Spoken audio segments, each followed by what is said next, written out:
এক বড় লোক তার সন্তান পরীক্ষায় পাশ করার পর বললে, হুজুর আমার সন্তান পরীক্ষায় ভালো রেজাল্ট করেছে, তাকে অ্যান্ড্রয়েড ফোন দিয়েছে। কি ফোন? বলেন অ্যান্ড্রয়েড ফোন। বললাম আপনার মেয়েটাও ভালো রেজাল্ট করেছে, তার 1.5 মাস আগে একটা অ্যান্ড্রয়েড ফোন দিয়েছি। আবার কিছুদিন পর বললে, হুজুর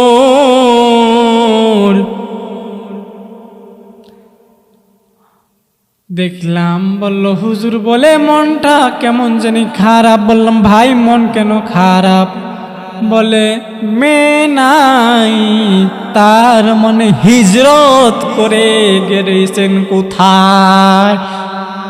অ্যান্ড্রয়েড ফোন দেওয়ার পর মেয়ে আর মেয়ে নাই, ছেলে আর ছেলে নাই, মেয়ে ছেলে দুইজনে নাই।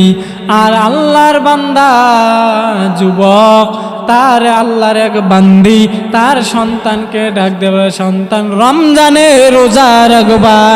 সন্তানের বাবা ডাক দিয়ে বলে, 30 বছরের সন্তানকে ডাক দে, সন্তান রমজানে রোজা রাখবা। মা ডাক দিয়ে বললেন, বাবা ডাক দিয়ে বলেন না, সন্তানের রোজা রাখলে চেহারা খারাপ হয়ে যাবে। যুবক ভাই মুরব্বী বাবারা ভালো করিয়া শোনেন, আপনার সন্তানকে যে অ্যান্ড্রয়েড ফোন দিয়েছেন, দরজাটা লাগাইয়া যে উমরা করে, যে খারাপ অশ্লীল ভিডিও ফোনাগুলো দেখে, পর্নোগ্রাফিগুলো দেখে, দেখি যে শরীর যে চেহারাটা খারাপ করলো, ওই চেহারা কোন মেডিসিন দিয়ে ভালো করবা?